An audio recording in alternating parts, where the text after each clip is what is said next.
जय भोले की हर हर महादेव बम बम भोले। आज मैं श्री शिव महापुराण उमा संहिता खंड का 21वां अध्याय युद्ध धर्म का वर्णन सुना रही हूँ। सुनिए।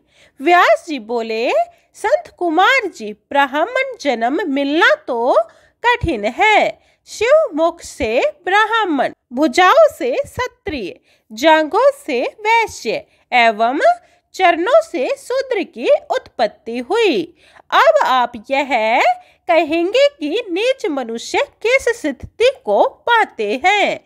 संत कुमार जी बोले, व्यास जी, पाप कर्म करके मनुष्य अपने स्थान से गिर जाता है।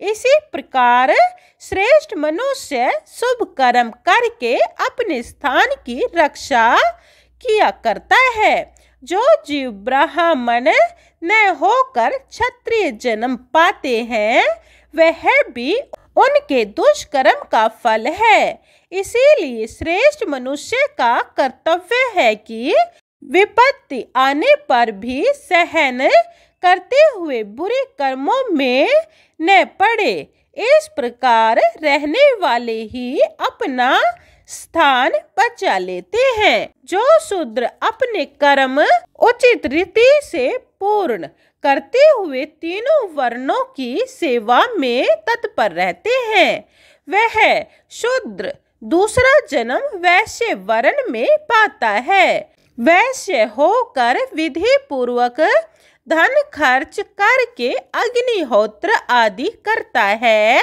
वह फिर क्षत्रिय होकर बुरी दक्षिणा वाले यज्ञों द्वारा परमात्मा की सेवा में तत्पर एवं यथोचित अति तथ्य आदि धर्म करता है। संग्राम से कभी विमुख नहीं होता। वह फिर ब्राह्मण जन्म पाता है। वह ब्राह्मण होकर यदि विधि पूर्वक यह करता है, अपने धर्म में स्थिर है, तो वह देवताओं को प्रिय होकर स्वर्ग पाता है। व्यास जी बोले, संत कुमार जी, अब आप कृपया करके युद्ध का महात्म्य सुनाइए। संत कुमार जी बोले, सुनिए। जिस फल की प्राप्ति अग्निष्टोमादि यज्ञ करने से नहीं होती, वह फल संग्राम द्वारा प्राप्त होता है। जिस क्षत्रिय को युद्ध में कभी पराजय नहीं मिली एवं युद्ध में ही शरीर छोड़ देता है, उसे अश्वमेध यज्ञ के फल की प्राप्ति होती है। वह सीधा स्वर्ग जाता है, फिर उनका पुण्य आगमन नहीं होता। जो क्षत्रिय, गो, ब्राह्मण, संत, मंदिर के स्थान एवं अपने स्वामी के अर्थ युद्ध में प्राण छोड़ते हैं, वे परम पुण्य आत्मा है। जो शत्रुओं को मारकर आप मर जाता है, वह सदैव स्वर्ग में वास करता है। युद्ध सभी वर्णों के लिए सुखदायक है, खासकर क्षत्रियों के लिए तो है ही। यदि वेदांत जानने वाला ब्राह्मण भी शस्त्र लेकर मारने आवे, तो उसे मारने से पाप नहीं, ब्रह्म हत्या नहीं, वह तो युद्ध भूमि है। यदि मरता हुआ पानी मांग उठे, उसे मार दे, तो उसको ब्रह्म हत्या लगती है। रोगी, निर्बल, बालक, स्त्री, टूटे हुए धनुष वाले को मारने से ब्रह्म हत्या होती है। युद्ध में शरणागत को कभी नहीं मारना चाहिए। 21वां अध्याय समाप्तम। जय भोले। 22वां अध्याय गर्भ में स्थित देह एवं वैराग्य। सुने।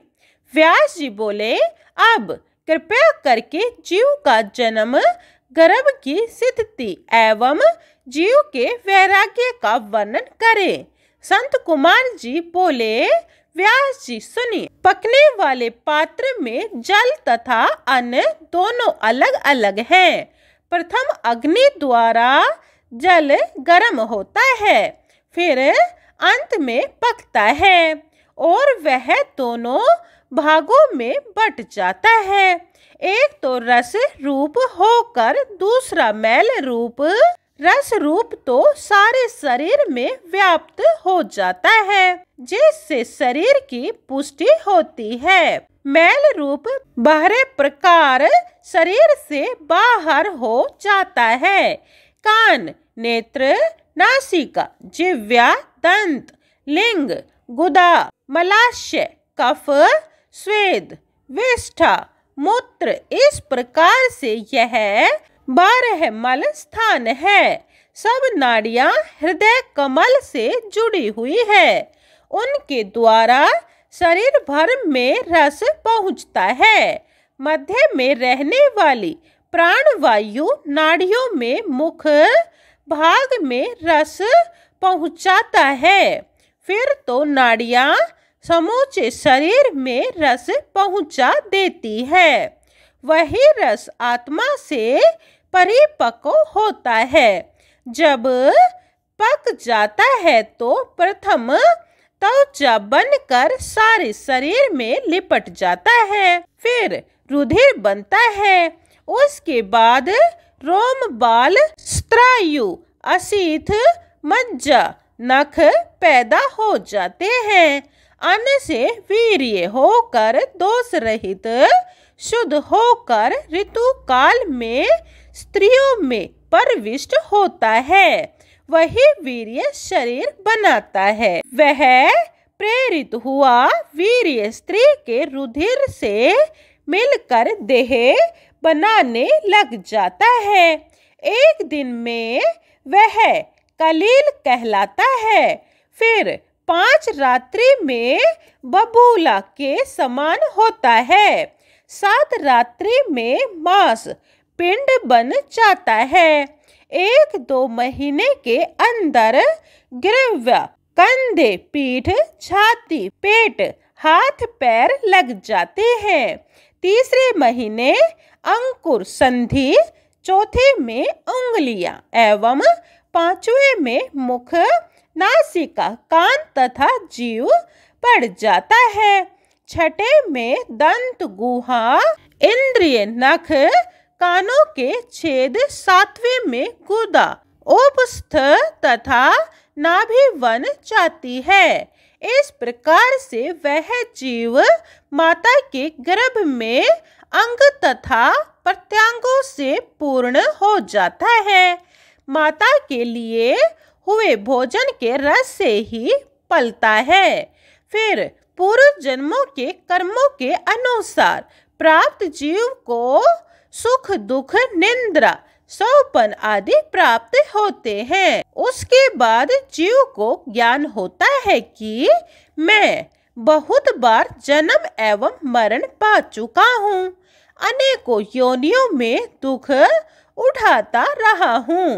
अब मैं जन्म लेकर अपनी आत्मा के उद्धार का कोई उपाय करूँगा, जिससे फिर मुझे जन्म मरण प्राप्त न हो। इस प्रकार वह जीवात्मा गर्भ में स्थित होकर उपाय विचारता है। वहाँ तो पहाड़ से दबे हुए के समान कष्ट भोगता है। जरायु से बंधा रहता है। सुइयों के छेदने जैसा उसे गर्भ के कष्ट भोगना पड़ता है। गर्भ के दुख के समान और कोई दुख नहीं। इस कारण धर्मात्मा तो 7वें महीने जन्म लेते हैं और पापी 10 महीनों तक गर्भ में रहकर जन्मता है। वह बालक रोम तथा नखों से ढका विष्ठा मल के गर्त रूप गर्भ में पड़ा रहता है। उसके देह में 365 पेशियां होती हैं एवं 3.5 करोड़ नाड़ियां के द्वारा हृदय तथा अदृश्य दोनों भांति का शरीर वेष्टित होता है। शरीर के 32 दांत होते हैं एवं 20 नख। शरीर में 1 पाँव पित्त, कफ, 4 शेर तथा चर्बी, 2 सेर और 1 सेर कपिल तव तथा 5 तोले मैदा, 3 पल जितना महारुधिर होता है। मंजा तो चौगनी होती है। फिर ये आध पाव होता है जो पराक्रम कहलाता है। 1000 पल मांस, 100 पल रुधिर तथा 4 अंजलि विष्ठा एवं मूत्र होता है। 22वां अध्याय समाप्तम। जय भोले की 23वां अध्याय शरीर की अपवित्रता तथा बालकपन के दुख। सुनिए, यह शरीर रज एवं वीर्य के मिलने से पैदा होता है। विष्ठा के गर्त रूप गर्भ में पकता है, उसी कारण अपवित्र है। जिस शरीर की संगति करके पंचगव्य आदि पदार्थ तथा अन्य जल भी अपवित्र हो जाया करते हैं, फिर वह पवित्र कैसे हो?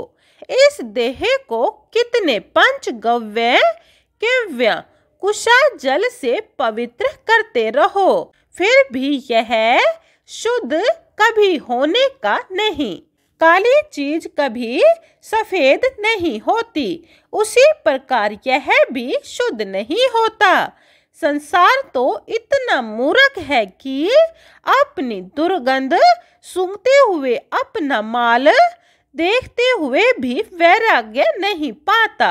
जो अपने देह की इन चीजों को देखते भालते हुए भी वैराग्य नहीं पाता, तो उसे कहीं भी वैराग्य नहीं मिलने का। यदि गंगा जल एवं मानो मट्टी से बार बार मजते धोते रहो, मरण तक उस क्रिया को न छोड़ो, फिर भी यह शुद्ध होने का नहीं। इसी प्रकार मलिन आत्मा करोड़ों वर्ष तपस्या से कभी पवित्र नहीं होती। या दूषित पुरुष घी तेल से भरकर अग्नि जलाकर परिक्रमा करके उसमें प्रवेश कर ले, फिर भी उन्हें उत्तम फल की प्राप्ति नहीं होती। गंगा जी में रहने वाली मछलियां तथा मंदिरों में रहने वाले कबूतर आदि पक्षियों की मुक्ति नहीं हुआ करती। ये सब पवित्र स्थानों के निवासी होते हुए भी पवित्र नहीं होते। यदि भावना शुद्ध करके ईश्वर स्तुति हवन आदि कर्म करते करते मृत्यु को प्राप्त हो जाए तो फिर ज्ञान प्राप्त हो जाता है।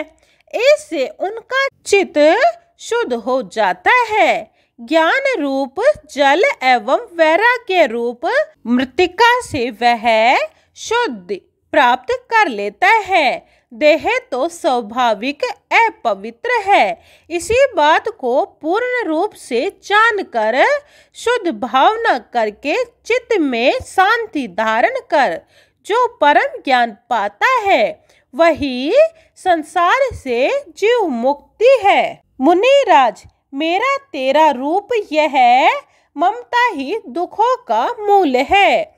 जहाँ ममता का नाश है, वहाँ दुखों का भी नाश है। फिर दुख ही सुख है। ममता त्यागने वाले पुरुष ही मुक्त हो जाते हैं।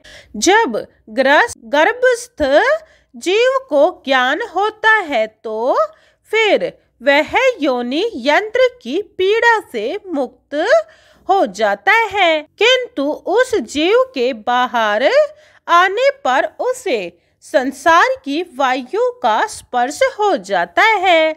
उसके महाज्वर से ग्रसित होकर फिर मुंह को प्राप्त हो जाता है। उसे पहली बातें सभी भूल जाती हैं। तब तो अपने कर्म छोड़कर ज्ञान भूल जाता है। ईश्वर को भी पहचानना नहीं चाहता। जीव तो कान रखते भी अपना हित नहीं सुनता। आंखें होने पर भी अंधा है। तभी तो उसकी बुद्धि पापों से नष्ट हो जाती है। संसार में फंसकर दुख होता है।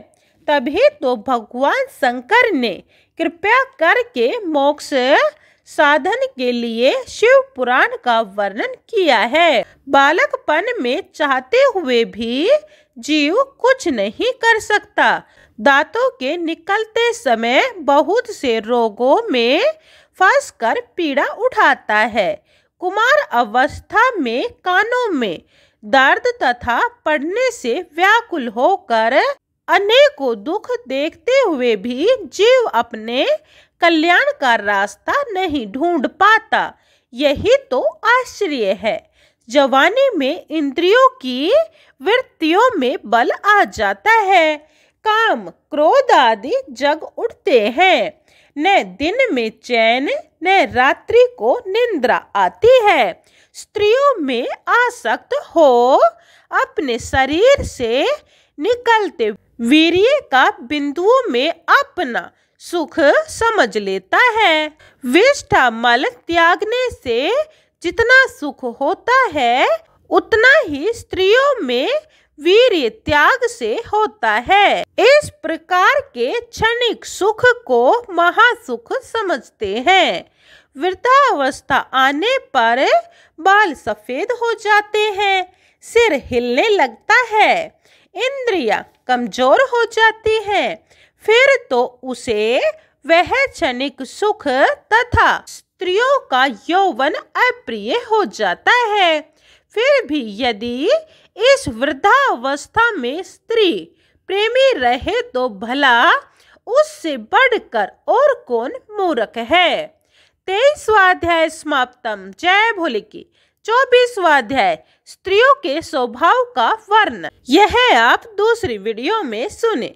जय भोले की। हर हर महादेव। बम बम भोले। अगर आपको शिव महापुराण पूरी सुननी है तो यह चैनल सब्सक्राइब कर ले और कमेंट में जय भोले की लिखें। जय भोले की।